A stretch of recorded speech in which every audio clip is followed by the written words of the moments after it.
paso que dice, parece cuello, inyección estática. ¿Qué vemos en inyección estática y qué vemos en inyección dinámica? Recuerden que inyección estática es la forma y la inyección dinámica es los movimientos. Entonces, en la inyección estática vemos forma, posición y rasgos faciales, es decir, la fascia. En inyección dinámica vemos movimiento. ¿Movimiento de qué? Le corresponde, ¿no? En este caso estamos bien haciendo cabeza y cuello, movimiento de la cabeza y movimiento del cuello. En la cabeza hay dos movimientos que tienen que llamarnos la atención. Un movimiento del sí constante, y así se llama movimiento del sí constante del museo. Parecería que está diciendo sí todo el tiempo, y eso se debe a una insuficiencia de la válvula aórtica. ¿Qué tiene que ver la válvula aórtica con el movimiento de la cabeza? Resulta que la aorta sale del corazón y la aorta da las arterias del cuello. Cuando se contrae el corazón, sale el chorro de sangre y después vuelve un poquito, pero se cierra la válvula aórtica. Y en el caso de este paciente, la válvula aórtica no se cierra y vuelve a pasar sangre de la aorta hacia el ventrículo. Eso se llama insuficiencia aórtica. Y como el corazón recibió más sangre del que normalmente recibe, más sangre, ¿por qué? Porque recibe sangre de la aurícula izquierda, lo que es normal, pero aquí está recibiendo sangre de la arteria aorta, lo que es patológico. Entonces el ventrículo izquierdo se llena con más sangre de lo que tiene que tener. Y ahí viene la ley. ¿Se acuerdan de esa ley? A mayor estiramiento de fibra, mayor fuerza de contracción. De Starling. La ley de Starling dice que a mayor estiramiento de fibra, mayor fuerza de contracción. Y aquí las fibras están más estiradas. ¿Por qué? Porque recibe sangre de otro lado. Entonces hace que la cavidad se ensanche y las fibras tengan más fuerza para contraerse. Entonces, cuando se trae con tanta fuerza, esa fuerza se transmite a las venas, a las arterias del cuello y hace que la cabeza se vaya para atrás. Cuando viene la diástole hace que el corazón se ensanche y la sangre vuelve hacia las arterias y vuelve hacia el corazón, haciendo que la cabeza disminuya, vaya hacia adelante. Entonces la cabeza está todo el tiempo haciendo sí. Por eso se llama así constante de Musset. Musset era un poeta parisino cuyo hermano era médico y se dio cuenta que su hermano tenía eso. Decía constantemente sí, y era porque tenía sífilis. Y la sífilis ataca la aorta, la aortitis sifilítica, y destruye la válvula aórtica. Entonces, por eso es que cada vez que se ve una persona que hace así, se piensa en aortitis sifilítica. Ahora la sífilis no hay tanto, pero ha aumentado en compensación la diabetes. La diabetes también puede destruir la válvula, cualquier válvula. En este caso estamos hablando de la válvula aórtica. También la puede destruir. Ese es el sí constante.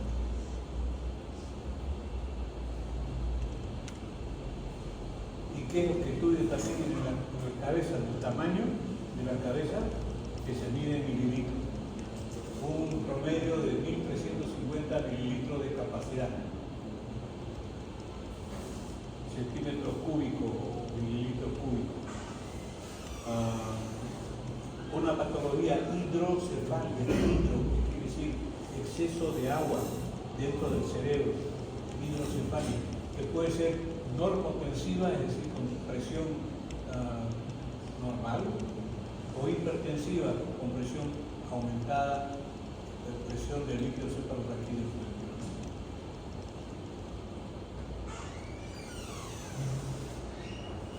Y después algunos términos. Hay un término que hay que recordar que es el meningocele. Meningocele, todo lo que vaya con cele quiere decir hernia. Meningocele quiere decir una hernia de la envoltura de las meninges.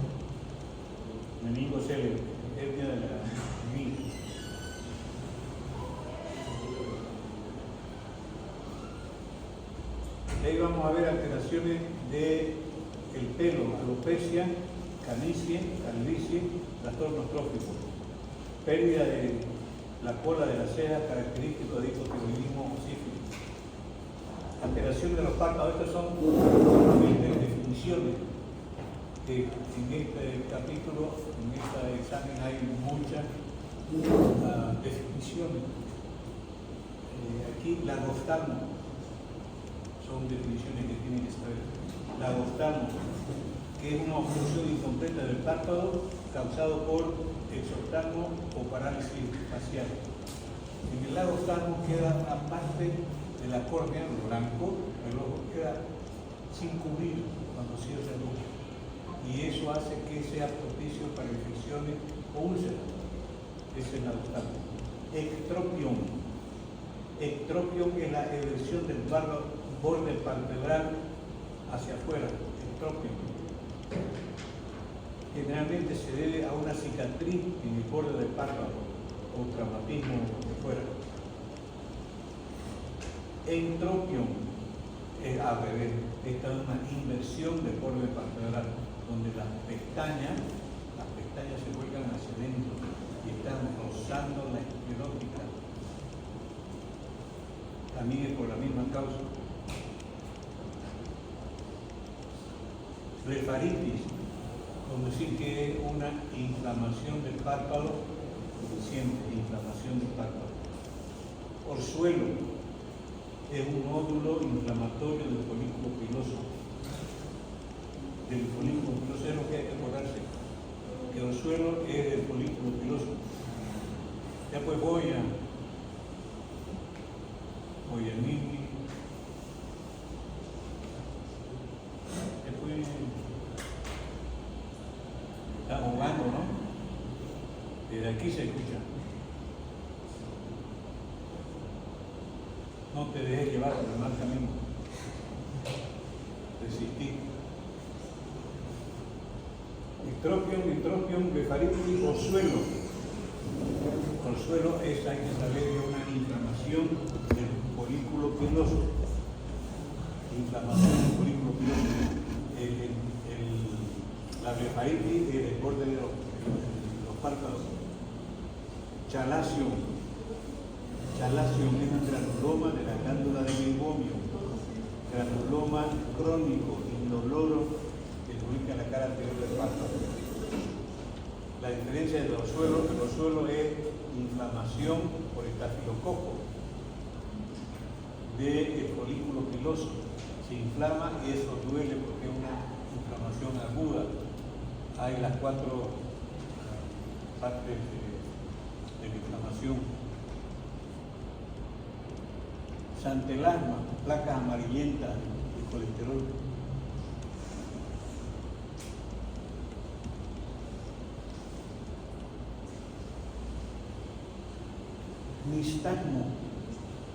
Nistagmus. Yo creo que de todo lo que he leído, la única que se acuerdan es de orzuelo, ¿no? Ajá. En el examen, si uno no ensayó bien las respuestas, se equivoca uno y no sabe si es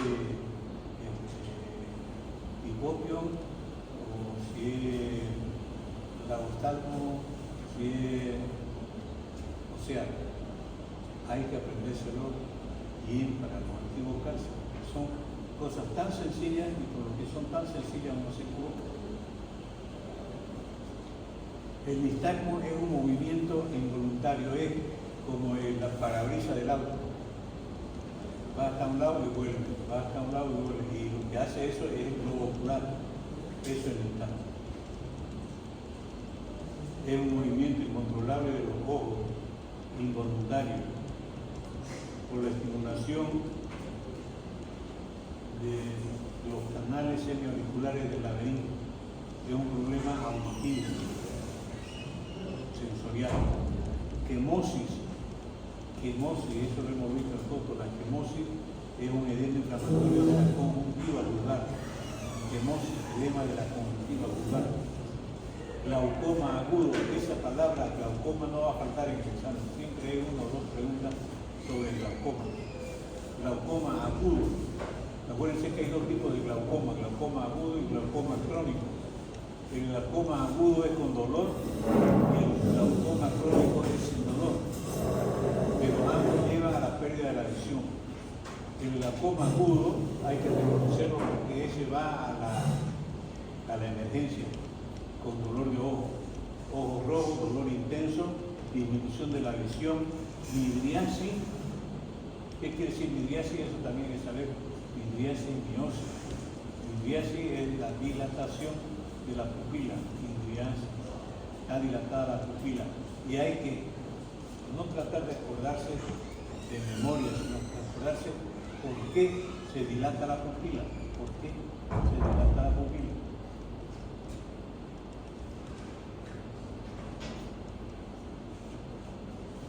Si se dilata la pupila, ¿quién hace que se dilate la pupila? ¿El sistema simpático o el parasimpático? Eso hay que saberlo. ¿Quién hace que se dilate la pupila? ¿El simpático o el parasimpático?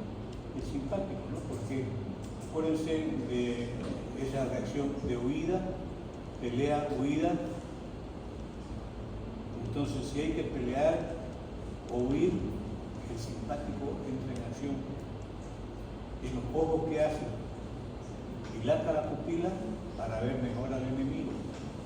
En la piel, ¿qué hace? Vasoconstricción. Por si nos araña, nos hiere, no nos desangremos. En el corazón, ¿qué hace? Acelera el pulso. En la respiración, ¿qué hace? Acelera la respiración. En los intestinos, ¿qué hace? Los paraliza. Porque no hay que estar haciendo digestión mientras uno pelea o huye. Entonces, si uno establece esas dos cosas, y en el otro que uno es simpático, el otro es parasimpático. El parasimpático es todo al revés. ¿Cuándo se usa el parasimpático? Cuando vamos a comer o cuando vamos a dormir. Cuando vamos a dormir hay una miosis porque tiene que recibir menos luz, el ojo puede recibir menos luz. Hay un aumento de toda la digestión, porque puede uno digerir, está descansando, puede digerir. Entonces se activan todas las glándulas de secreción, segrega uno más saliva, el hígado segrega más bilis, el intestino segrega más moco. Así pasa. Entonces, teniendo eso en mente, uno puede acordarse o deducir qué es simpático y qué es parasimpático.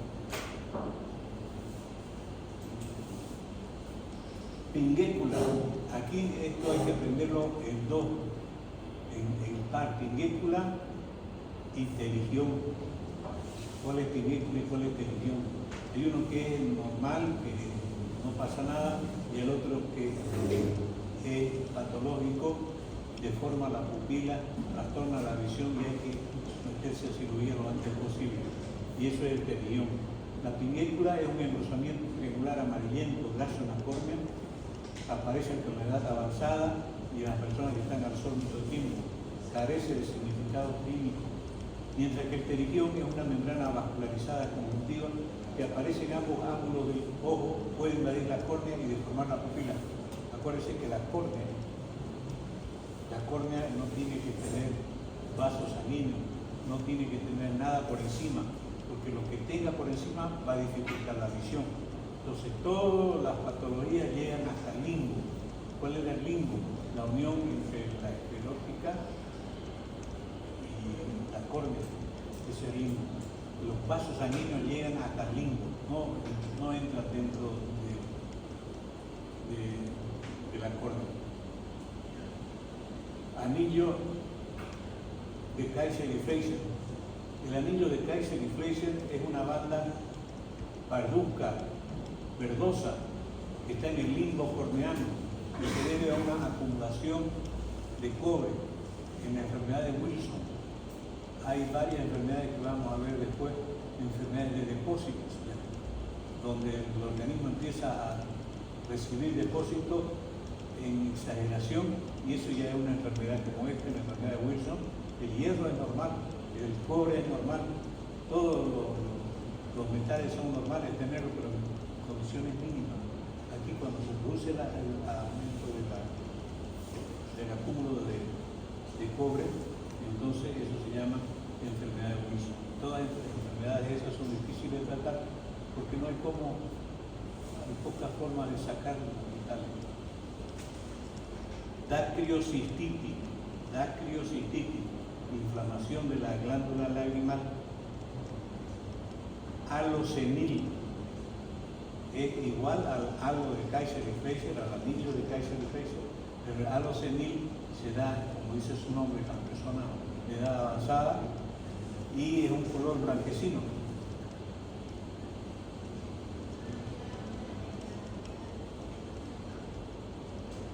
Y ese tiene que sabérselo bien, síndrome de Claude-Bernard Horner.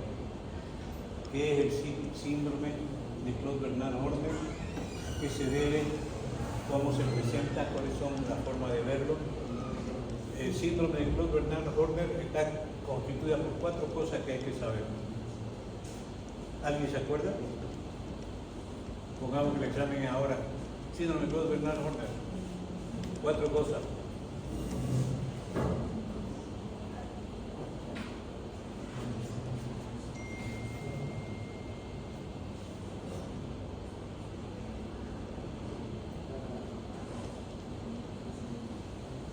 Acordarse primero de que el síndrome de Claude-Bernard Horner es una parálisis del simpático cervical.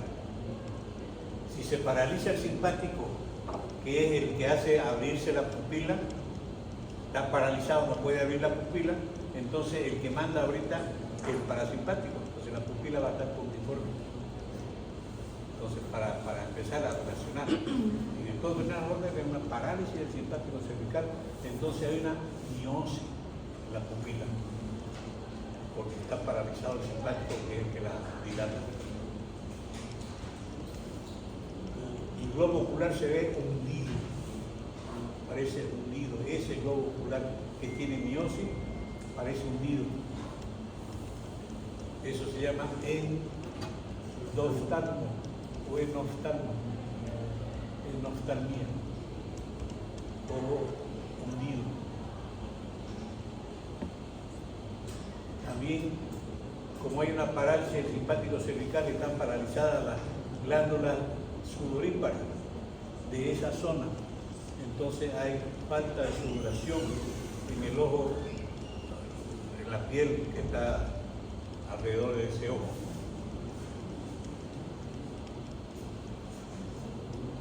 Y lo más importante, hay una tosis palpebral, que eso es lo que se ve. Lo que nos llama la atención en el Claude-Bernard Horner es la tosis palpebral, que es una tosis palpebral muy ligera. ¿Por qué muy ligera? Porque se acuerdan que hay 2 músculos que pueden producir tosis palpebral.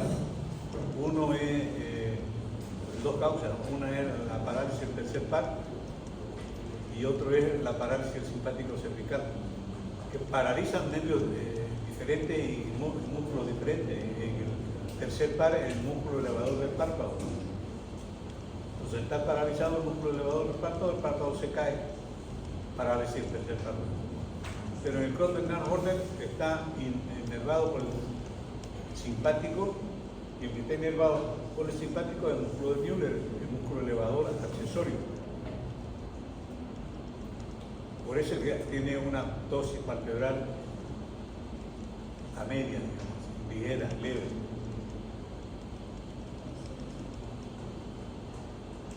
Acordarse, a veces he preguntado el síndrome de Purfure-du-Petit. El síndrome de Purfure-du-Petit es previo al Claude-Bernard Horner. Antes que aparezca el Claude-Bernard Horner, aparece el Purfure-du-Petit. ¿De qué se trata el Purfure-du-Petit? Es una excitación del simpático cervical. Entonces, si el ojo en el Claude-Bernard Horner aparecía en miosis, en el Purfure-du-Petit va a haber una leve midriasis. Si aparecía medio hundido el oftalmo, va a aparecer aquí medio sobresalido, exostano. Si aparecía con una ligera tosis, aquí está excitado. el músculo y entonces está abriendo el ojo por demás.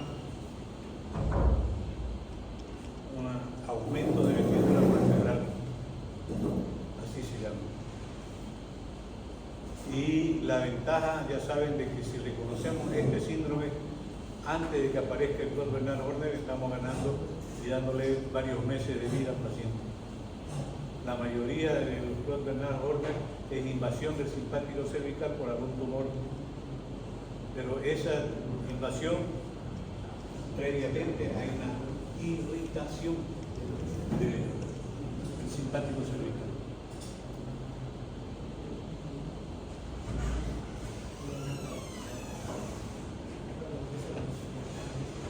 ¿Qué significa isocoria? ¿Qué significa discoria? ¿Qué significa anisocoria? Isocoria, pupila igual. Discoria, formas diferentes. Anisocoria, pupilas desiguales. Reflejo corneal. Ya saben que el ojo está inervado en la parte sensitiva por el quinto par y en la parte muscular por el séptimo par. El reflejo corneal consiste en tocar la córnea con un algodón, con una columna de algodón, y ¿qué se va a producir? El cierre de ambos ojos, porque es consensual.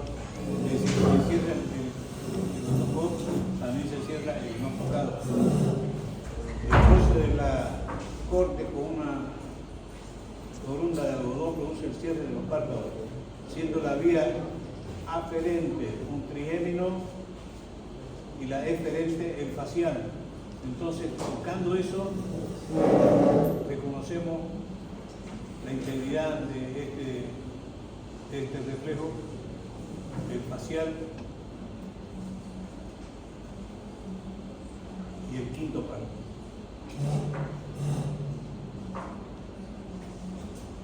Y acordarse también de que es un reflejo consensual. ¿Qué significa consensual? Que un ojo estimula al otro y tiene la misma respuesta.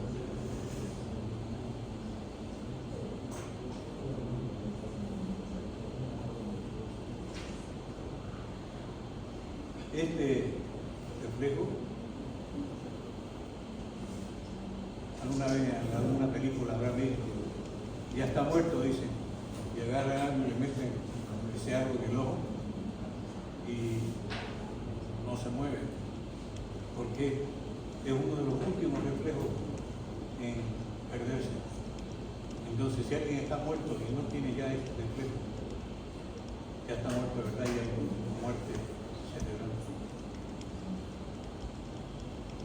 En el oído, ¿qué vamos a ver en el oído?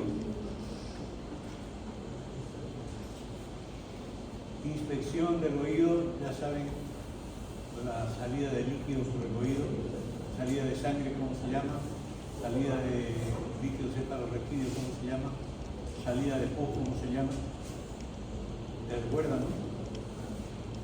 Sí, dice, y yo creo que no, ¿no?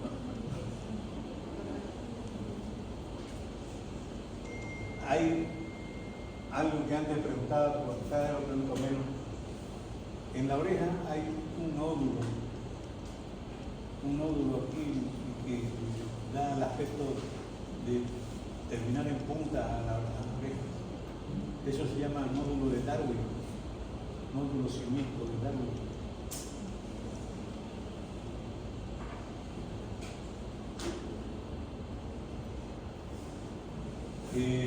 Mucha gente lo tiene. Y pregunta, ¿qué es esto que tengo aquí? ¿Es normal? Es normal. Y se llama tuberculosis Darwin. ¿Qué pruebas hacemos en el oído para ver la audición? Dos pruebas. La prueba de Binet y la prueba de Weber. Acordarse que Weber, poniéndose aquí la W, poniendo el diapasón, el aparato se llama diapasón, es como un trinchi, como un tenedor. Tiene su mango y después tiene dos asas.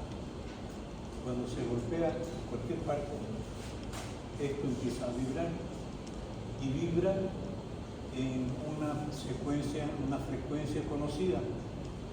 Usted cuando compra pide, deme uno de 512 de frecuencia, entonces le da el que más se usa en medicina, 512. Con eso se golpea y lo coloca donde quiera colocarlo, y ese ruido tiene la particularidad de irse por los huesos o por el tendón. Entonces lo ponemos aquí y se va por el hueso. Si está correcto todo, cada lado va a recibir el sonido al mismo tiempo. Pero si está tapado el conducto auditivo, se va a ir hacia el lado sano, no va a ir hacia el lado enfermo. Después que hacemos eso, otra vez golpeamos y esta vez le ponemos en la paucinotoide detrás del oído. Y le explicamos al paciente que cuando termine de escucharlo, nos avise. Entonces, cuando termina de escuchar, hace señas y nosotros retiramos el apófisis y lo ponemos delante del oído, y él tiene que seguir escuchándolo porque la transmisión, la conducción aérea dura más tiempo que la conducción ósea. Entonces hacemos eso con ambos oídos y de ahí sacamos la conclusión de que si tiene trastorno de conducción ósea o si tiene trastorno de conducción aérea. Para eso sirve.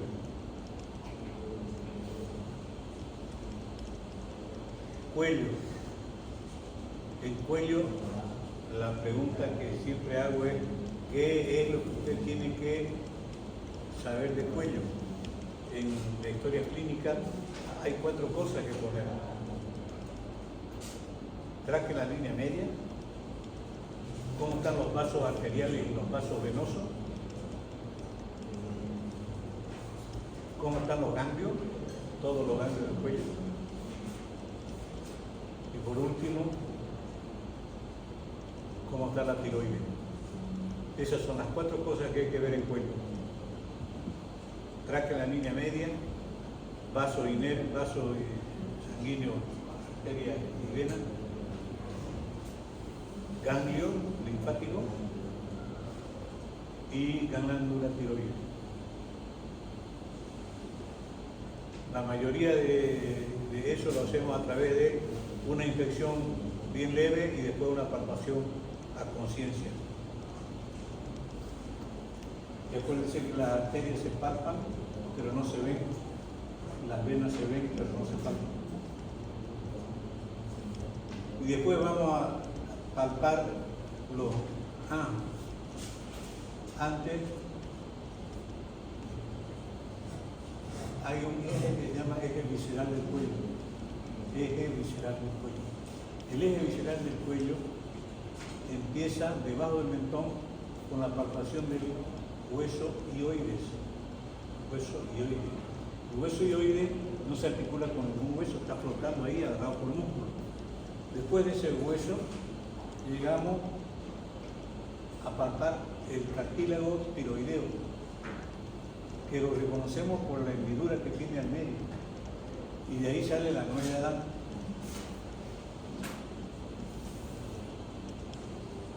Ahí adentro están las cuerdas vocales, por eso también en inglés le llaman la caja de la voz, voice box. Debajito del cartílago tiroide hay un espacio que corresponde a una membrana que une el cartílago que está por debajo, que es el cartílago cricoide, con el cartílago que está por encima, que es el cartílago tiroideo. Y esa membrana pequeña se llama membrana cricotiroidea. La membrana cricotiroidea tiene una particularidad, que tiene muy poca irrigación. Por lo tanto, la podemos cortar y no va a sangrar profusamente, va a sangrar muy poquito. y eso se aprovecha para hacer la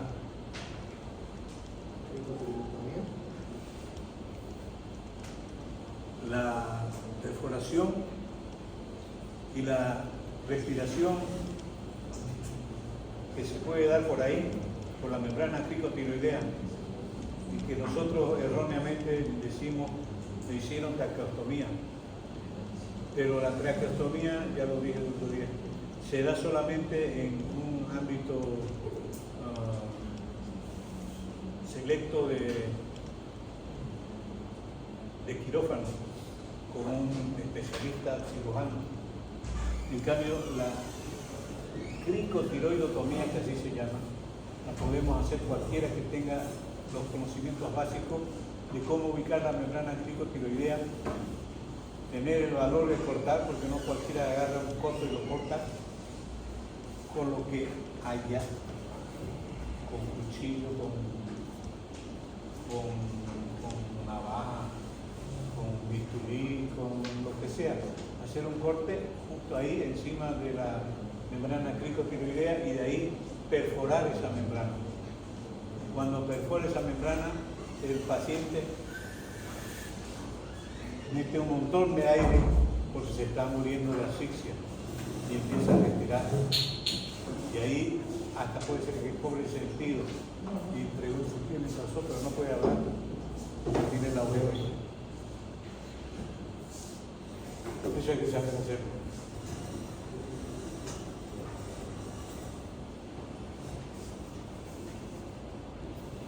Y de ahí vamos a ver que hay dos triángulos anatómicos importantes también en la semiología: triángulo anterior del cuello y triángulo posterior del cuello. Se pregunta o se pide haga un dibujo del triángulo anterior del cuello señalando sus límites. ¿Cómo limita el triángulo anterior del cuello? El triángulo anterior del cuello limita por delante una línea, siguiendo la línea media, por arriba una línea que sigue el borde inferior de la mandíbula y otra línea que une el borde anterior del esternocleidomastoideo con la apófisis mastoidea. Entonces queda este triángulo anterior. Ese triángulo tiene la importancia de que presenta en el lado izquierdo el nódulo que les hablaba, el ganglio solitario, también llamado ganglio D, porque lo describieron distintos autores, uno francés y el otro alemán. Ganglio de... ¿Alguien se acuerda?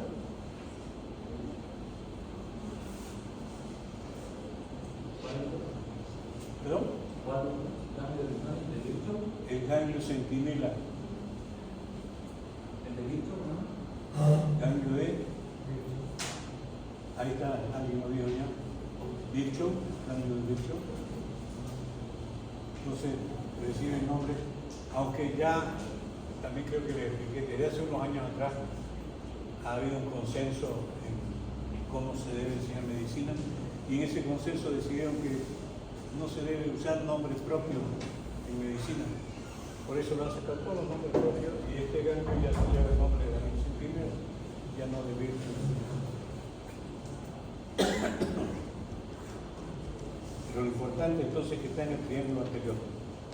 El triángulo posterior, borde posterior del esternocleidomastoideo, borde posterior del esternocleidomastoideo, la clavícula, borde superior de la clavícula, y borde anterior del músculo trapecio. ¿Y cuál es la importancia? Que ahí tiene ganglio cervicales profundo. Ganglio cervicales profundo. Otra pregunta que hacen aquí en el examen con frecuencia es: ¿cuál es el lugar de mayor movilidad del cuello? ¿A qué nivel, a qué vértebra corresponde el mayor una mayor movilidad del cuello. Es decir, si yo hago así, hay un eje donde está rotando. ¿Cuál es ese? ¿A qué corresponde? Esas vértebras corresponden a la C4, C5 o más comúnmente a la C5, C6. Cervical 5, cervical 6. Es ahí donde cuando miramos para un lado, ahí rota. C5, C6. En algunos que tienen el cuello más largo, C4, C5. Entonces, cuando hay un traumatismo de lo que sea, siempre el pagapato es el cuello porque hay una inercia de la cabeza y el cuello es bien frágil. Entonces, ¿dónde se produce una lesión? C4, C5, C5, C6.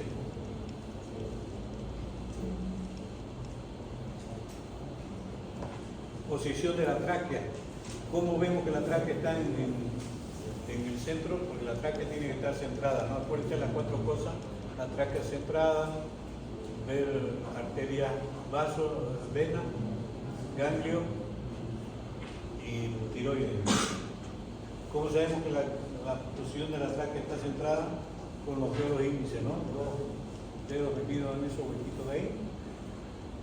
Si es que la tráquea se mueve para un lado crece y el otro se achica.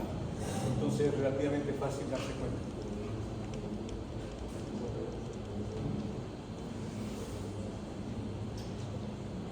Les hablaba hace rato de que hay ese movimiento en sí constante de Muset que se debía a una insuficiencia de la válvula aórtica. Cuando hay insuficiencia en la válvula aórtica, antes de que haya movimiento en sí constante de Muset, hay lo que se llama baile o danza arterial. Baile o danza arterial. Porque he dicho en repetidas ocasiones de que los vasos, las arterias, se palpan pero no se ven. Las arterias se palpan pero no se ven. Si yo veo una arteria, ¿qué arteria será? La más grande que hay ahí, la arteria carótida. Si se mueve la carótida, entonces eso se llama baile o danza arterial. Y es una insuficiencia de la válvula aórtica. ¿Qué hace eso, no? Que yo le decía, el corazón se llena por demás, se contrae con más fuerza y como no hay la válvula que lo detenga, entonces está estirando y aguantando ahí todo el mismo corazón. Es el baile o danza arterial.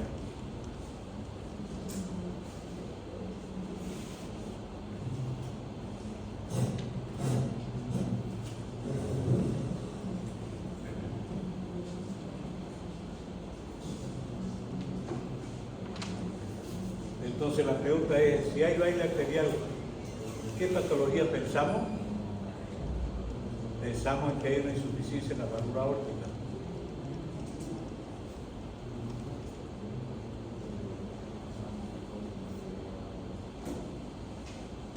Hay otra pregunta que también siempre cae por ahí.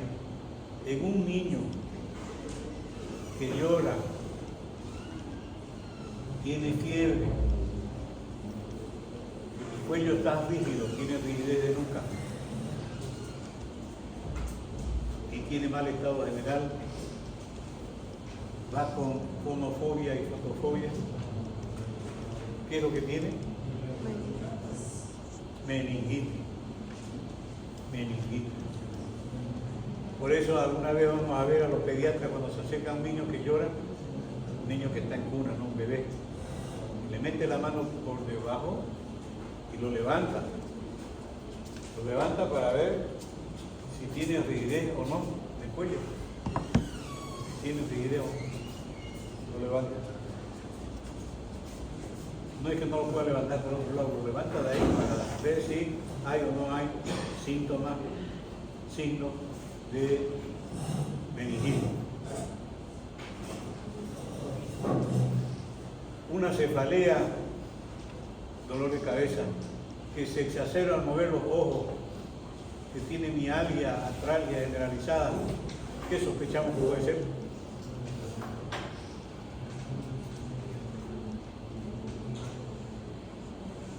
Bueno, ahorita, eso de cefalea con dolor del movimiento de los ojos es el dengue, ¿no?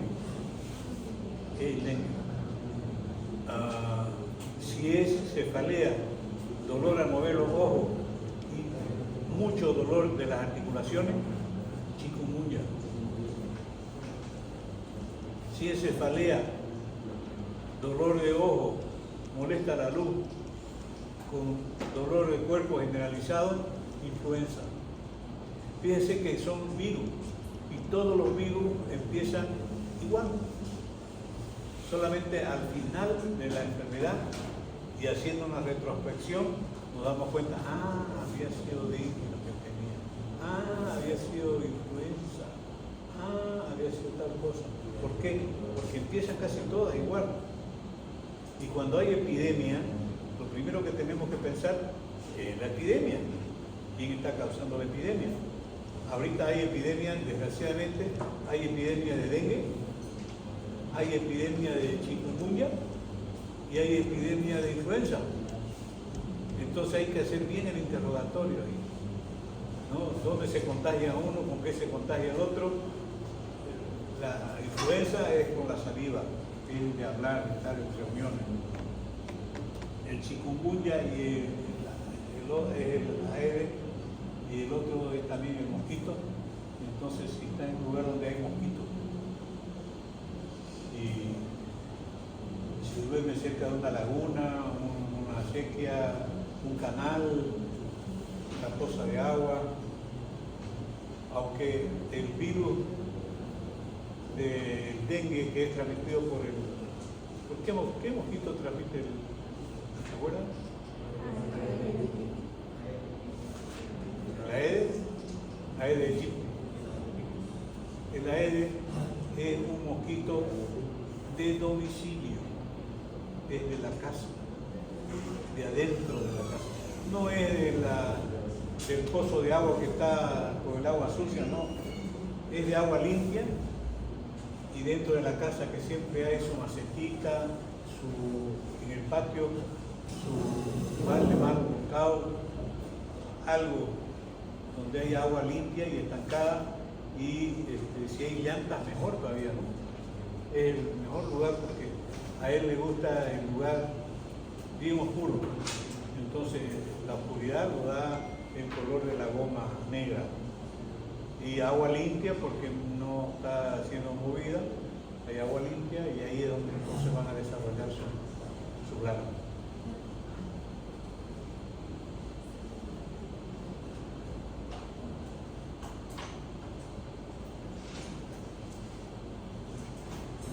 Hay otra pregunta que ya también se las he dicho alguna vez, hablando de la cefalea. Cefalea pulsátil. ¿Cuáles son las cefaleas pulsátiles? Empecemos por el principio de la cefalea. Hay dos tipos de cefalea. Cefalea primaria y cefalea secundaria. ¿No? ¿Cuáles son las cefaleas primarias? Eso al menos se tiene que acordar porque es importante, ¿no? Si uno va a hablar de cefalea, lo primero es aprenderse la clasificación y la definición. ¿Qué es cefalea y cómo se clasifican las cefaleas? Pues sí, cuando hayamos aprendido eso podemos seguir aprendiendo más cosas, pero de todo es igual. Primero aprendemos la definición y después la clasificación. Después de la definición y la clasificación, si hay que aprender fisiopatogenia, cómo se produce la enfermedad. Y cuando estudiamos la fisiopatogenia, también ahí vamos a estar estudiando cómo se presenta. Y cómo se presenta es la semiología. Ahí estudiamos qué signos y síntomas presentan. Eso es fisiopatología llevada un poquito más allá para estudiar la semiología.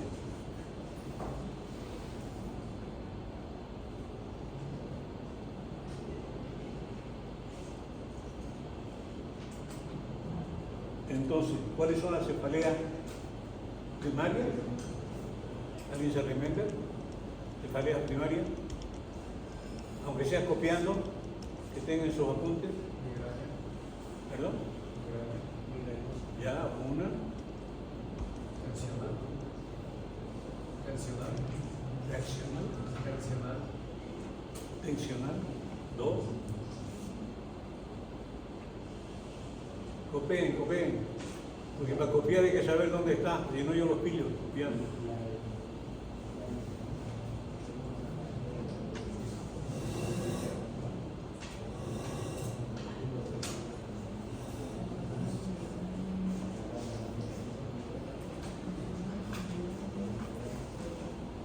¿Cuál es la cefalea más común? ¿Cuál? No escucho, estoy quedando muy sordo. No escucho. Voy a tener que usar barbijo, ¿cómo se llama eso? ¿Ah?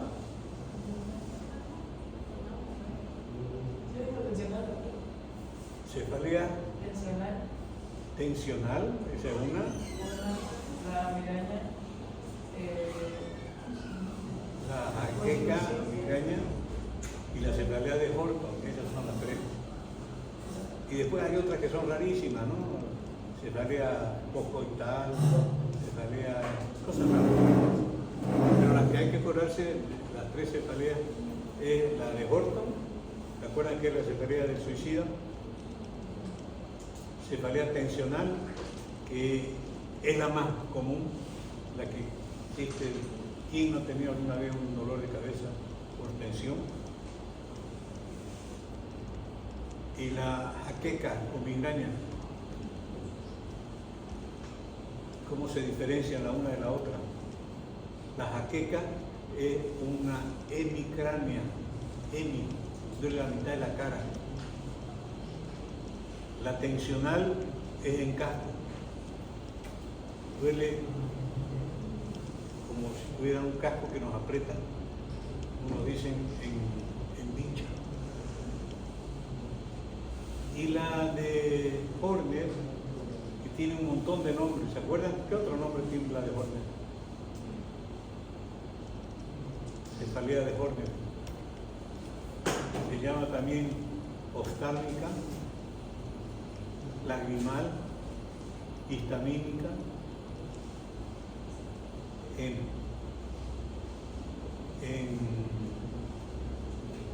racimo, después en racimo pero en inglés, cefalea, ya me acuerdo, en inglés ¿cómo se llama? ¿Cómo se dice racimo?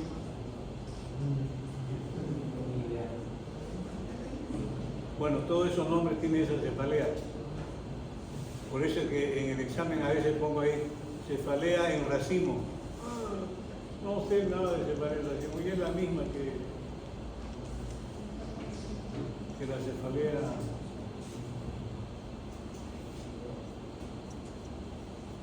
oftálmica. Cluster headache, ya me acordé en inglés, cluster headache. Cluster headache es otra forma de decir cefalea en racimo. Cluster headache, oftálmica, histamínica. Bueno, esa cefalea se reconoce porque viene en racimo. Cuando aparece, generalmente es un hombre de alrededor de 25 o 30 años que empieza con una cefalea pulsátil en un ojo y siente como si lo estuvieran matando al martillazo en el ojo. Y es tan intenso el dolor, pero tan intenso que pasa unos minutos, descansa y después vuelve de nuevo. Y así 5 o 6 veces. Por eso se llama en racimo. Viene así en racimo.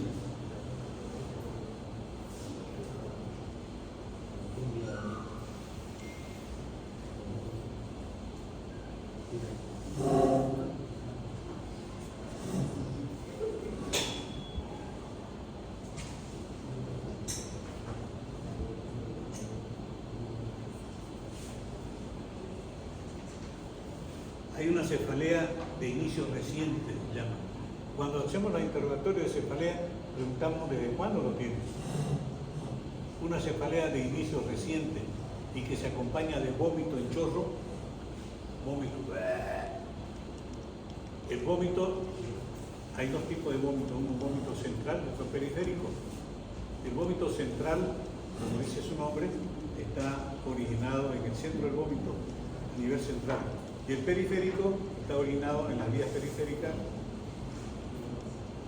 de estómago, esófago, intestino. Entonces, cuando hay un vómito, lo primero que tenemos que tratar de saber es si es central o es periférico. Y para eso preguntamos si tiene náusea. Si no tiene náusea y aparece las ganas de vomitar y vomita así en chorro, ese es un vómito de origen central. Y si es central, ¿qué es lo que tiene? Tiene un tumor generalmente, un tumor adentro, o sangre que se está derramando. Por eso el interrogatorio es importante ver en qué circunstancias, si es de rápida aparición, se golpeó la cabeza, o tuvo un disgusto, se le subió la presión y se le reventó una arteria, o comió algo que le hizo daño, tiene náusea, y vomita. Entonces, está bien hecha la diferenciación entre periférico y central.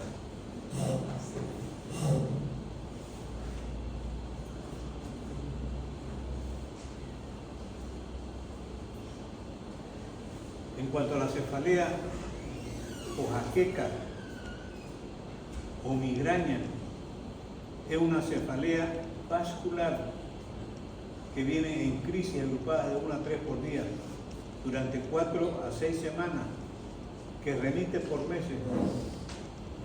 La instalación paroxística y muy intensa sugiere. Ese que estaba describiendo era la cefalea de Horton o en racimo. Repito, se da en mayores hombres adultos, jóvenes, agrupadas, crisis agrupada, es de etiología vascular, dura 3 a 4 semanas, remite durante meses, de instalación paroxística y muy intensa. La cefalea tensional, cefalea de aparición insidiosa, bilateral o en banda, con un dolor opresivo que aparece al atardecer debido al estrés o cansancio. Entonces, esa es la más común. Porque hay una pregunta, ¿cuál es la cefalea más común? Tensional. No confundir cefalea tensional con cefalea hipertensiva o por tensión arterial. La cefalea hipertensiva, tensional por tensión, no tensional, hipertensiva por tensión, es una cefalea secundaria. ¿Secundaria a qué? La hipertensión arterial. Y es una cefalea que tiene sus características, una cefalea vascular que despierta al paciente por las mañanas con dolor de occipucio de la parte posterior de la cabeza. Y eso es lo que nos va a llevar a tomar la presión al paciente, tomar la presión hasta conseguir demostrar que la cefalea es por hipertensión arterial. Entonces a veces uno se confunde en la traducción hipertensiva con presión arterial o con hipertensiva con hipertensión. Entonces cuando hay así hay que ver bien de qué se trata. Si es una por presión arterial o por otra cosa. Disminución de la visión. Una disminución de la visión con dolor de ojo y disminución brusca hasta que no se demuestre lo contrario, es un glaucoma agudo. Esos glaucomas agudos llegan a la emergencia porque duele mucho, está el ojo rojo y puede ser que el paciente se calme cuando esté en la emergencia y cuando lo veamos sí le duele y lo vemos que es un ojo rojo común, entonces le damos gotitas al ojo sin ver que efectivamente es un glaucoma. ¿Cómo sabemos que es un glaucoma? Haciendo la medida de la presión del globo ocular, así simple, con un dedo, con dos dedos, de cualquiera de las formas nos vamos a dar cuenta de que ese globo está duro como piedra. Entonces ahí lo que corresponde es llamar a un oftalmólogo para que haga la medida de la presión y medique para salvar el ojo, para salvar la vista.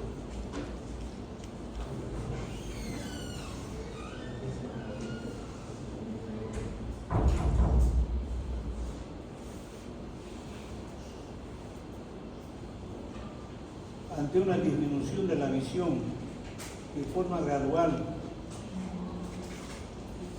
sin dolor, ¿qué puede ser? Es una disminución de la visión que lo va sintiendo en forma gradual, de a poquito, no le duele nada. Entonces lo más común que hace perder la vista es la diabetes. La diabetes es la mayor productora de ciegos del mundo. Antes era una mosca, ahora ya la mosca está controlada, ahora es la diabetes. Un ojo rojo con secreción conjuntival, pupila normal y despierta el paciente con los ojos pegados. Generalmente uno, el otro lo puede abrir, pero puede ser que los dos ojos estén pegados. ¿A qué se debe? A una conjuntivitis bacteriana. La conjuntivitis bacteriana produce pus. Uno está durmiendo, generalmente son niños, ¿no? Están durmiendo el niño y esa secreción de pus se seca y hace que los ojos queden pegados, no los puede abrir cuando despierta. Entonces es una conjuntivitis bacteriana. Para abrir los ojos hay que untar algodón o gasa con agua caliente, ponerla ahí para que despegue las pestañas, se saca, se limpia y ahí recién se empieza el tratamiento con gotitas de antibiótico.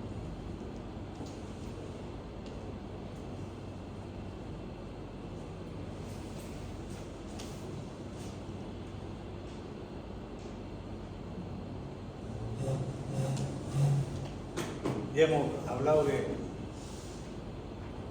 que cuando estamos en la palpación del eje visceral, el cuello puede aparecer un quiste. Lo agarramos el quiste y le pedimos que saquen la lengua, y ese quiste, cuando el paciente saca la lengua, el quiste trata de irse con el quiste, con la lengua, ¿no? Eso es quiste tirogloso.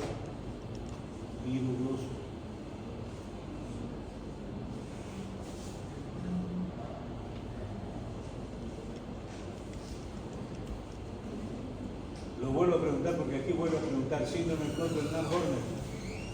¿Qué tiene el síndrome de Creutzfeldt-Jakob? ¿Quién puede decir que tiene el síndrome de Creutzfeldt-Jakob?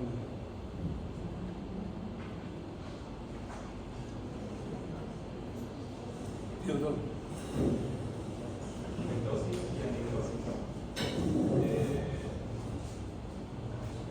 Son 4 cosas que tiene que decir.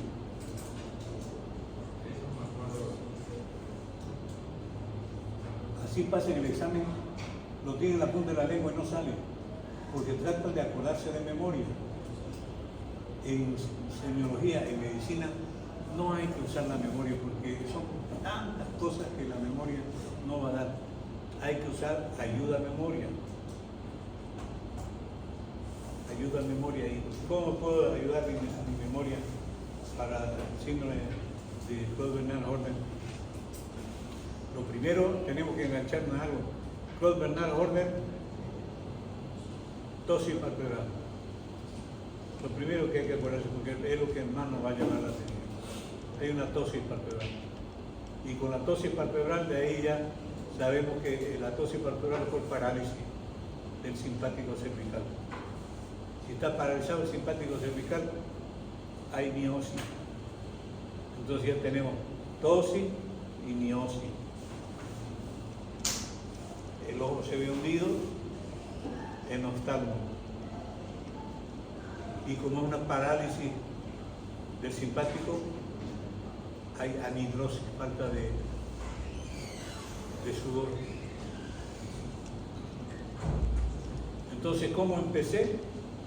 Empecé con el nombre, ¿no? Claude Bernard Horner. Ese lo asocié a tosis palpebral. Si lo asocio a tosis palpebral, quiere decir que hay una parálisis simpática. Si hay una parálisis simpática, va a haber miosis, va a haber anhidrosis y va a haber enostasis. Así es como tengo que ayudarme, tengo que buscar algo que me ayude a recordar. Si no lo encuentro, me invento algo que me ayude. Pero lo repito hasta que para mí ya es fácil acordarme. Claude Bernard Horner, tosis palpebral, enostalgia y lo demás ya por parálisis simpático cervical. Pupila de Addy. Hay dos pupilas que hay que recordar, aparte de la pupila de Addy. Pupila de Addy Robertson, ¿se acuerdan? Que ahí ya tenemos la pupila de Addy Robertson. ¿Quién se acuerda? Ahí la doctora que la vi. ¿Se acuerda, no? ¿Se acuerda? La pupila de prostituta. Así, a veces el cerebro, la mente, tiene forma extraña de aprender. ¿Por qué me acuerdo de ciertas cosas y otras no me acuerdo? Porque le llaman la atención a la mente. Entonces, cuando decimos pupila de prostituta, rapidingo, y se acuerda uno y sabe cuál es la pupila de prostituta. Ahora, hay que decir la frase, ¿no? ¿Por qué se le dice pupila de prostituta? Porque es una neurosífilis, ¿no? Y esa neurosífilis es producto de un bicho.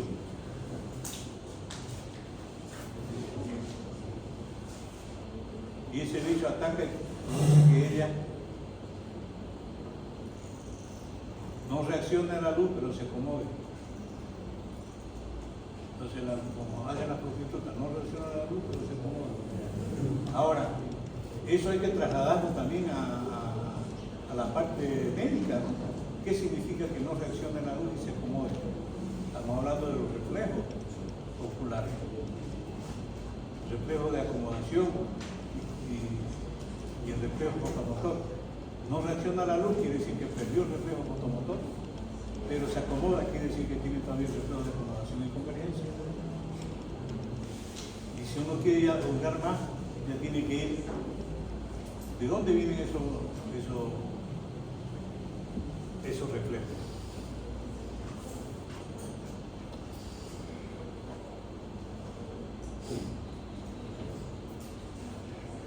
Otro síndrome, dos síndromes hay que acordarse, el síndrome de Mikulicz y el síndrome de Sjögren. ¿Cuál es el síndrome de Mikulicz? ¿Y cuál es el síndrome de Sjögren?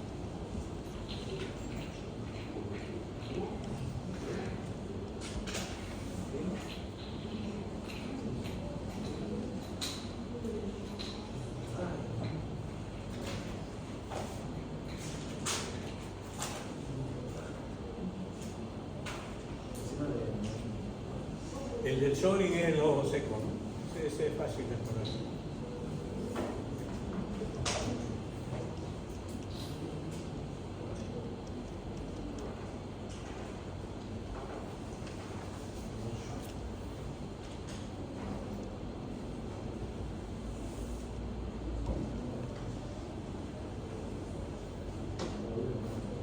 ¿Cómo se busca el reflejo de acomodación? ¿Cómo buscamos el reflejo de acomodación?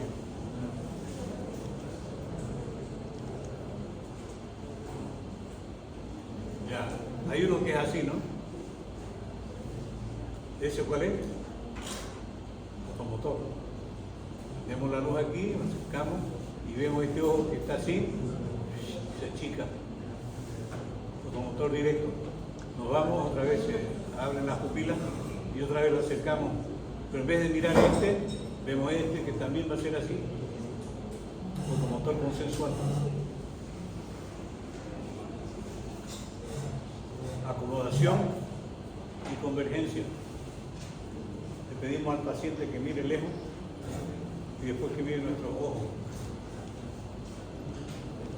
Cuando mira lejos, los globos oculares se ponen paralelos y las pupilas se dilatan para recibir la mayor cantidad de luz porque va a mirar lejos.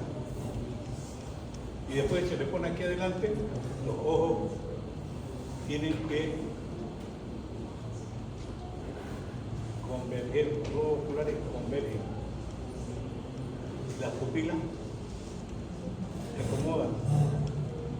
Por eso se llama acomodación y convergencia. ¿Por qué? Porque tienen que regular la luz. Por eso es que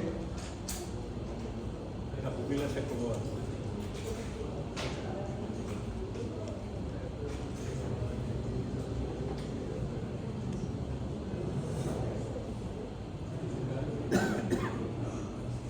¿Qué es estrabismo?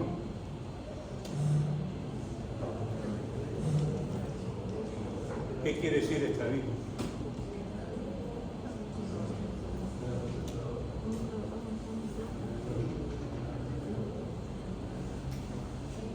Estrabismo.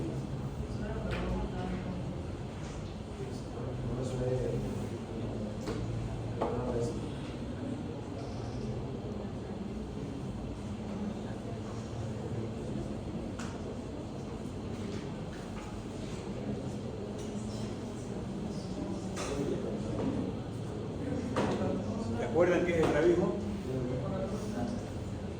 Es el visco. Visco.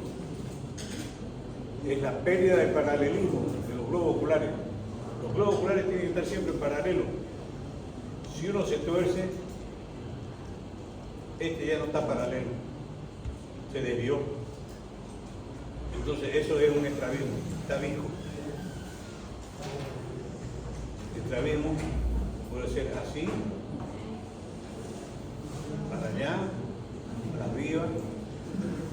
Cada uno tiene un nombre.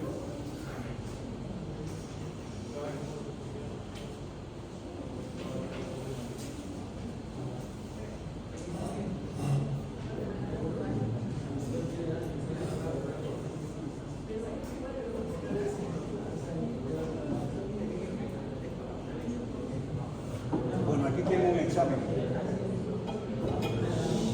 Aquí tengo un examen. Dice, primera pregunta. Paciente con valvulopatía tiene movimiento constante de la cabeza como asintiendo. ¿Cómo se llama este movimiento y qué lo produce? El signo se llama los puntos y es producido por los puntos. Ya lo vimos eso, ¿no? Lo acabamos de ver. El signo se llama signo de constante de Muset y es producido por insuficiencia de la válvula aórtica. Pregunta número 2. Paciente que sufre un TEC, ¿cuál es la importancia del intervalo lúcido? ¿Se acuerdan cuál es el intervalo lúcido? Que es un TEC, traumatismo encefalocraniano. Se golpea la cabeza, pierde el conocimiento, se desmaya y está desmayado 2 o 3 minutos. Recobra el conocimiento y dice, ¿qué pasó? Me golpeé la cabeza, ¿qué pasó? Y está despierto unos minutos y después se vuelve a dormir. Esa parte de ahí se llama intervalo lúcido.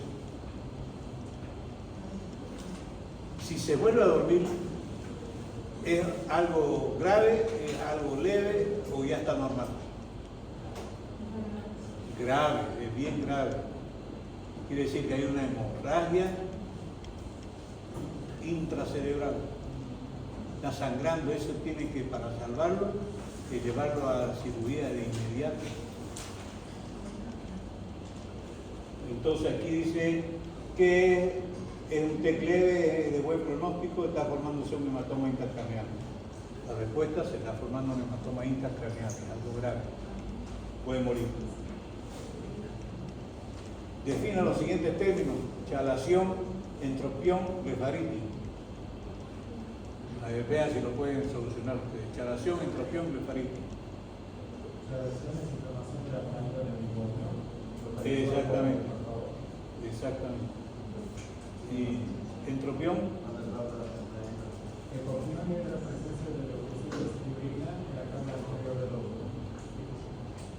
Margarita? Inflamación del párpado. Bien, la pregunta aceptada. Pregunta número 4. Al examinar el cuello, ¿qué debemos consignar en la historia clínica? Y muestra 1, 2, 3 y 4. Ya saben, 1, Forma, volumen y movilidad. no, tráquea en la línea media,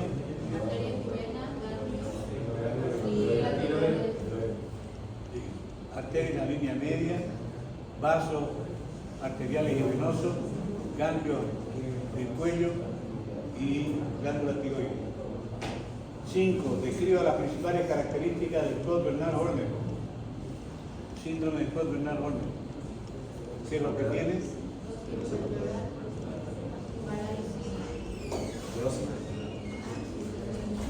Es una parálisis del simpático cervical del cuello. Y sus características son ptosis palpebral, porque paraliza el músculo elevador del párpado. ¿Qué más? Tosis, miosis,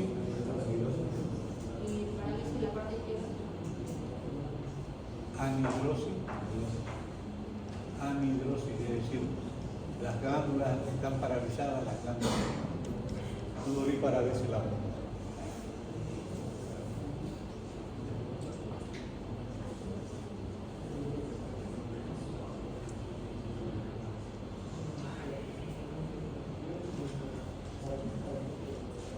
La inervación motora de la cara está dada por A, quinto y doceavo par, B, quinto y sexto par, C, quinto y séptimo par, D, solo quinto, E, solo séptimo.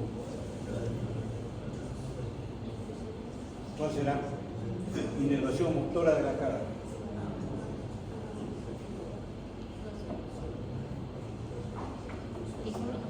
¿Ah?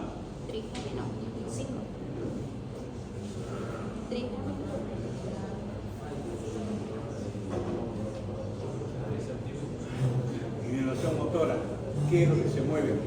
Motora quiere decir el músculo de la minga. ¿Quién es ese? Facial. Y los maceteros.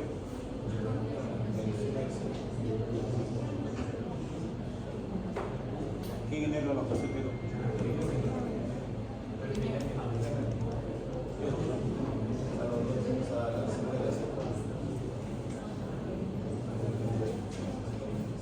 ¿En qué tipo de cefalea se tiene epífora y rinorrea?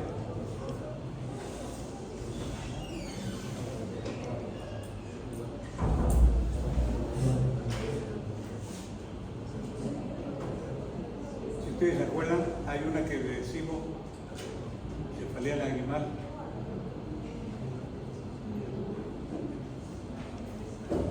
Cefalea histamínica.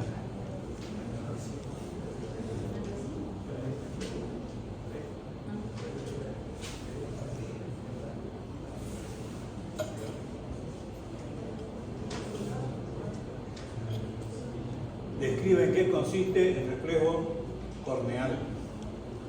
¿Cuáles son sus vías aferentes y diferentes? ¿En qué consiste el reflejo corneal? Consiste en tocar con una torunda la córnea y la respuesta es cerrar los párpados de ambos ojos. Entonces, ¿quién recibe la información? El quinto es el aferente. Y el eferente, el que hace que se cierren los párpados, es el séptimo.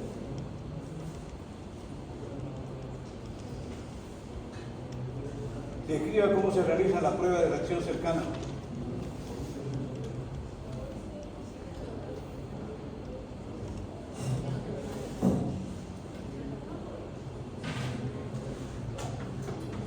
Prueba de reacción cercana, ¿quién se acuerda que es?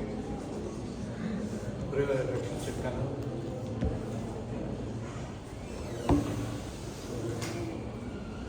Hable, prueba de reacción cercana. Hable ahora o calle para siempre.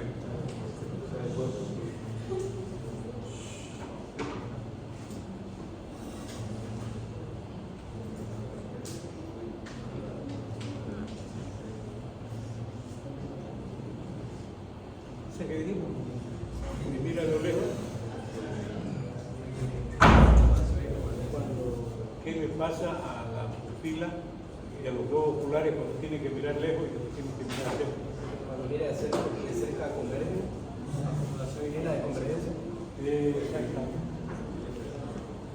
Están los globos oculares así y después tienen que hacerse así y hacerse así. Acomodación, convergencia y acomodación. Los globos oculares convergen, la pupila se acomoda. De ahí viene la pupila de prostituta, pues, ¿no? Se acomoda.